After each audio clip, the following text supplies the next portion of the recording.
aziz ko'rmanlar, men Gollandiya ixtiyor muxbir fidoyi. Hammalardan bugun bir qimmatli mehmonimizni birlikda ziyorat qilamiz. Biraz ilgili qarindoshimiz Abdurahimjon bilan so'zdan biraz jonli yayında anlatgan bo'ldik. Hozir bu fursat xarakterlik mehmonimiz bilan bugungi Uyg'ur real masalasi haqida ko'z qarashlarni biraz o'rtoqlashsak degan fikrda suhbat qilib turibdik. Yoqtirib ko'rgaysizlar. Assalomu alaykum. Andan suhbatimizni qabul qilganingiz uchun xursandmiz. Rahmat. Bir dunyo bir axlat davsiga o'xshaydi desak, buningga to'mirchi kelib to'mirni ko'rsa, yog'och toshni ko'rdi, mashinachi latulni ko'rdi. Bir siyosiy tarafini ko'rdi albatta. Siz biz yillardan beri shu Uyg'urlarninki bizning vatanimizning davosini muvaffaqiyatli shaklda qanday qilib berish masalasi to'g'risida o'zimizning ichki masalasi bilan birga sirtqi masalalar haqida ko'p taraflamadik izlanishlar olgan bir ziyolimiz, o'rgili ustozlarimizdan qatorisiz. Bu qadimgi safaringiz siz Türkiye'de qanday bir o'zgarishlarni ko'rdingiz? Avval bu tarafdan boshlagan bo'lsak, yani bu qadimliq shu Malayziya,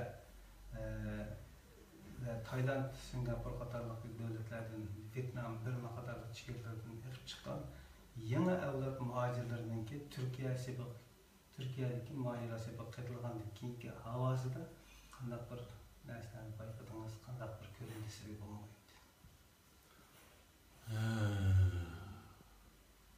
Ben çok yeniliklarni ko'rdim desem bo'ladi. Hech qanday yenilik ko'rmadim deyishim mumkin. Bu xil qarama-qarshilikning sababi shuki, yenilik Uyg'urlarning nihoyatda soni ko'payapti. Sapa bek tushganligidan atrofdagi turk qarindoshlar berayotgan ta'siri bekmiz salbiy bo'layotganligini bayqadim. Ve bunda inkasını anladım. Kona Uygurlar yeni çıkanlardan bek narazı gelmiş şu Türklerin aldığı yüzümüzü şürbetti. Her sebeplerle. Bu terapi bu meselenin ki bir noktası. Sanımızın ağırlıkından hoş olduğum.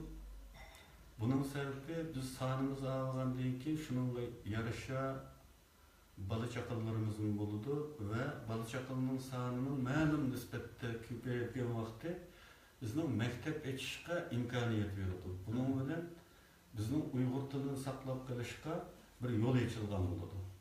Yani mektep etiş üçün o tarqa qaldı ki ve intayin az sandaki ahaliga tayinib bunu əməlgə şoğul olmaydigan bir iş olganlığı üçün ahalimizin köpeygenliği bir icabi taraf bulaş süptüde bu mektep etişik faydalı oldu. Uyghur tilini saklap kalış için bir faydalı oldu. Yani ben yeni bir faydalı tarafta oyluğunun Uygurlar açkan aşkhana, şirket, dükkan ve bazılarının işlep çıkargan mesulatlar katarlıklarga Uygurca xətinin yazılışı, Uygurca isimlarının qoyuluşu, Uygurca vüskülarının esilişi bu Uygurluk milli süpetinin, milli kimlikinin gevdilnişi oluşunan ama bu bizning yoşurnayımızda bir İngilizce'de subliminal mesaj degan bir söz var. Bu sözünün ki yüzünü doğrudan doğru tercüme kıysak bir hukum anlatkan olmaydı Uygurca'da. Ama bunun işleş fonksiyesi ve keltirip çıkırdığın neticesi itibarı bilen ben bu sözünü ruh pişirlaş dep anlatıman. Bu insanın ruhiga bir narsa pişirlaydı. Vivisklar, bayraklar, masulatlardaki Uygurca xat ve Uygurca isimlar, markalar. Bu bizning milliy ruhimizga, yoshirun enamizga bir narsa pişirlaydı. Bir milliy kimligimizni pişirlap turdi. Bu yoshurun anda bu harmanlanadi. Bu üst-üstiga dövlengandan keyin bu bizning milliyligimizni belgilaydi. Bizning aynib ketmasligimizga sabab bo'ladi. Uning uchun bu intayin yaxshi ahvol. Hatto men bu munosabat bilan hozirgacha do'konni ochgan, ammo Uyg'urcha viviska asmaganlarni bu to'qqa qo'shilishga chaqiraman. Bu Uyg'urcha viviskaning bunday bir foydasi bor. Roli bor yani. Hatta ba'zi chet elda boshqa ba'zi Uyg'urlarga oid ommaviy tashkilotlarda tashkilotning viviskasida Uyg'urcha xit bo'lmaydiganligi bor. Bu nihoyat cho'ng bir xato ish bu. Bu Uyg'urcha xitning bo'lishi, bu Uyg'urcha viviskaning bo'lishi intayin zarur bu. Bu bizning ruhimizga, milliy kimligimizni pishirlaydi bu. Bu yoshurun anda dövlənədir bu bağlansırı. Bu məlum vaqt kelgan vaqtida bizga milliyligimizni əsiltidi. Çünki yoshurun anda xamallangan har qanday narsa keyin u odamning eniga qo'mondonlik qilishga boshlaydi. Buning uchun nurg'un bu filmlarda insonlarning ko'zi voqeani ko'radi, ammo zehni voqeani ko'radi. Yoshurun an onundaki aşı pişirlaşlarını anlaydı. Subliminal mesaj olur. Her qanday kinonun akı mənzilisi de. Biz vəqələrini qoğuluşup görürüz kinonu. Ama bizim közümüz yana, bizim aklımız köməvatqan nurgun nəsilini yoshurunlarımızga yollayırdı. Bunun bilan bir kunlari bizning qaytadan shakllanishimizga sababchi bo'ldi. Bu psixologiyadagi bek çoğun rolu var bir ahval. Şuna bunundan suyunuşlu bulungan bir ahval kim bu. Endi sübetning tüvellep gitişi bilan qanmay şu milliy faoliyatlarning suslab qolganligi to'g'risida ba'zi inkaslar var. Çünkü Türkiye'nin Xitoy bilan bo'lgan soda, texnika ve başka hamkorliklarning kuchayishiga ergishib, Xitoylarning talabiga binoan Türkiye hükümetining ba'zi cheklashlarni qilganligidan ag'rinayotdi ba'zi vatandoshlar ve buning bilan hatto namoyishga chiqmas bo'lib ketdi deydi. Endi bu Türkiye'dek bir devlette bu ag'rinish menimcha G'ururluqni yepishning bir xil chiroyli to'nidan iborat. Bu Turkiyada hatta aniq bir qonun chiqarilgan taqdirdami, Sharq Turkistonliklar yana namoyishga chiqsa, uni cheklamaydi Turkiyada. Faqat hukumat ruxsat qilmadi deganni bahona qilib, o'zimizning g'ururligiga va beg'amligiga, o'zimizning ishimizga o'zimizning qo'li to'ngadigan pervasızlığımızda çapa yapışık uğrunuşuna ibaret de qarayman bunu. Çünkü Türkiye'de hatta komünist karşıdaki sol partiyle taxtga çıkan zamanlarda mı Uygurlar yeni namoyish qilgan. Mesela bir zamanlarda bu Mesut Yılmaz hükümeti devrinde bir uqtirish e'lon qilingan Xitoyning talabi bo'yicha talada ko'k bayroqning lapildishiga, namoyish qilishga, yig'in etishga bo'lmaydiganligi haqida. Lekin hech qachon to'xtab qolmagan. Bu daftaringizni qilaveradigan bir ish. Chunki Türk xalqi Sharq Turkiston xalqiga isbashlik qildi. Sharq Turkiston xalqini qo'llaydi. Xalq ular sifatida.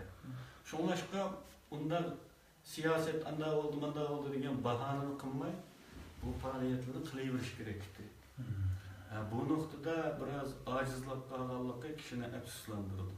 Nüfusun bunda jiqlagan paytida bunda faaliyetler texnik ko'p bo'lish kerakdi. Endi bu Sharq Janubiy Osiyodan qochib chiqqanlarning süpti meselesinde yani bazı külkülük yumor karakterdeki hatta kara yumor karakterdeki bazı külkülük işlerini bekçe uçuraydı ki Bididek sakalını koyuvaga efendiler, küzdün başka yerini yögüvaga ayalla, burmonçi gibini Xitay çıkılır iken. Yani kendi saklamaz. Xitay çıkılır iken, hiç tartılmaz. Bizning vatanning ismini mi to'g'ri demaydilar sakallıklar ve yo'g'ilganlar bo'lar ekan. Menimcha o sakaldan burun anı to'g'rilamoq lazım. O sakal degan bir tashqi ifoda o. İman degan uyada olmaydi. İman degan qalbda bo'lgan narsa bo'lg'achqa, eng avval ruhni to'g'rilamoq lazım. Bu jihatdimi bir xil milliy sifatsizlik tarafı var. Siyasi teşkilatlar, anavi teşkilatların çaldırılış yoki chekinish olib bu kadar hozir bugungi kunda bir qancha yil bo'ldi Turkiya balki boshqa davlatlar Uyg'urlarga qilmagan g'amxo'rliklarni qilganligidan sifatlanib keldi, ta'riflanib keldi. Shuni bilan birga Turkiyaning o'zining mediasida Uyg'urlarga eng yuqori nisbatda xizmat e'tibor berilganligi va ko'p yaxshiliklarni qilganligini zikr qilishdan birga tarixdagi Xitoy bilan bo'lgan munosabatning eng yuqori darajada chiqqanligini medialarda o'ttirib chiqadi. Bu xil ziddiyatdan bu xil ziddiyatlik nimalarni ko'rganchimizda biz qanday inkaslarni bildirishimiz yoki qanday tuyg'u bo'lishimiz, qanday tushunishimiz lozim bo'ladi, qanday hazm qilishimiz. Xitoy bilan Turkiyaning munosabatida tarixda misli ko'rilmagan yaqinlikning bugun vujudga chiqqanligi bu bir reallik. Bu reallikqa ishonishga bo'ladi. Ammo Uyg'urligi bek ko'ngil bilib etganligi bu gumonliq bir masala. Bir davlatning bir ko'chmanga vatandaşlık bergenligi onunla bek yoğun işgallık olmaydı. Türkiye Uygurlarla yüzünü kandaş, kırındaş hesaplaydı. Teşvikatlılar mesela şimdi şu merhalede vardı. Ondan olgandı ki Uygurluğu bir vatandaşlık bergenligi bek itibar bergenlik emas. Bugünkü günde Suriye'den kaçıp gelivatkan bugünkü ay üzülmeye gelivatkan hazırının %'lı 3 milyondan eşip ketken Suriyeli kaçak var. Şuluğun bermeni. Şuluğumu bazıları berdi ve bermekçi. Şuluğumu öz bağırda sığdırıp gidip bağlan bir Türkiye var yani. Onda olgandan keyin onun arasında bu toptal Uygurlar ikamet verip koyganlar, vatandaşlık verip koyganlar bek çoğun iş kılganlık emas. Devlet nispetten. Devlet emas. Bir devlet degan nayt çoğun yoşurun küçü bolgan nayt Cık işte kılamendis kılalaydıgan küçük iyi oldu. Bu belki çoğun bir maşina oldu. Onda olgandan keyin Uygurda işimi görmegende küçük lan intayın namrat olganlığı beşiden hiç kadar iş ötmegenligi, bekmi mahkum, bekmi biçare olganlığı için Türkiye'nin işleri belki çoğun görmek gitip bağlangan. Ameliyette bizge haqiqiy g'amxo'rlik desa Xitoy bilan bo'lgan munosabati buzilib ketadi Turkiyaning. Bu munosabatning kuchayayotganligi bu kuyinishning o kadar emasligini isbotlaydi. Yani shunday qilishgan bo'ladi, o'sha yaqinqi o'tganda Xitoydan Sharq Turkiston Islom partiyasiningki terror tashkiloti ekanligini imzolashib keldi. Nurg'un sudlar birligi taxmin qilinayotgan ba'zan kuzatishlarning kuzatishicha biraz şu teşkilatlardan aloqa o'rnatgan yoki qurolli harakatlar qilib qolgan insonlarniki tahdid xarakterli oqibatga duchor bo'lish ehtimolligini ilgari surayotganlarga buni qanday qarash mumkin? Endi bir devlet için devlet menfaatidan a'lo bo'ladi. Milyonlarning jeni bir devletning menfaati oldida bir parcha pulga o'xshash xijillar. Bu nuqtadan aytganda bunday bir ehtimollik pek cho'ng bir ish emas, ajablangidek bir ish emas. Ama Türkiye halkının ve Türkiye hükümetinin karakterinden aytkanda Türkiye bir demokratik devlet ve demokratiyanın prensipleri noktasıdır. Bunda bir ihtimallik olmaydı. Xitayga qaytırıp beremeydi. Fakat görünüş karakterli olunu ma'lum dairede cheklab qo'yishi mumkin. Lekin bu hal mushu holatda mush siziqda taraqqiy qilib davom qilsa, unda oqibatlimi chetga qilib bo'lmaydi. Chunki davlatning manfaati bek muhim narsa.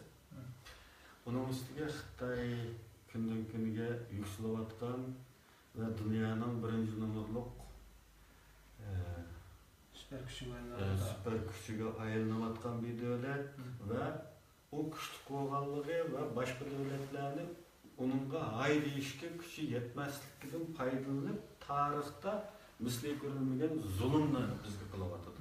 Hatta bu zulüm en iktidai devirdeki zalim hükümetler özünün halkı kılmagan bir zulüm bu. Yani Preven'nin zulmüdün mü ne çıkart artık ketken bir zulümle bizge kılavatdı.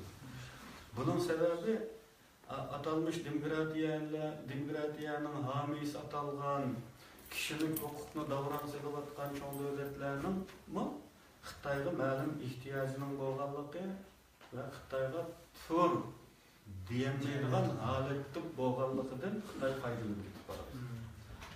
Ve bu şunu ispatlaydı ki şu kişilik hukuk davranları emniyette yalgan bir sepsette.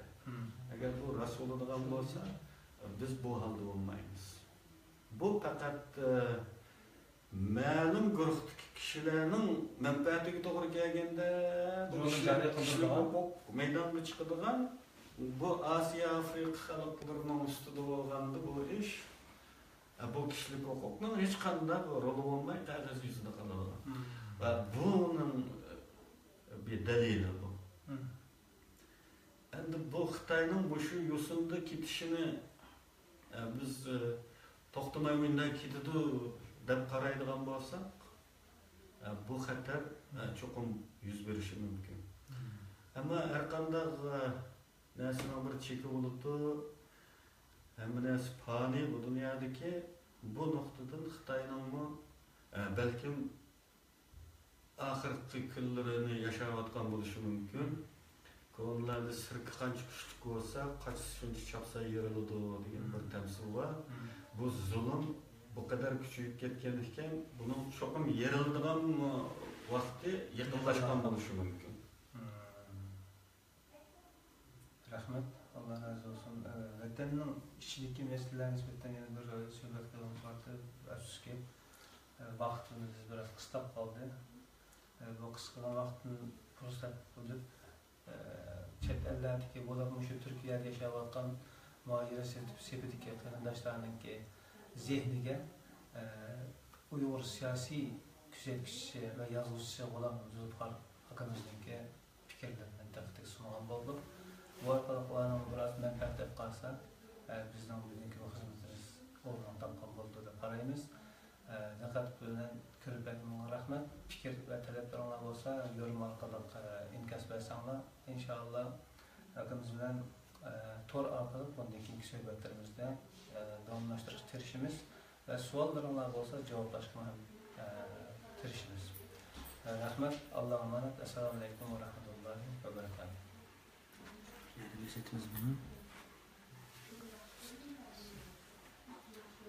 Bitti diyelim. Bitti diyelim.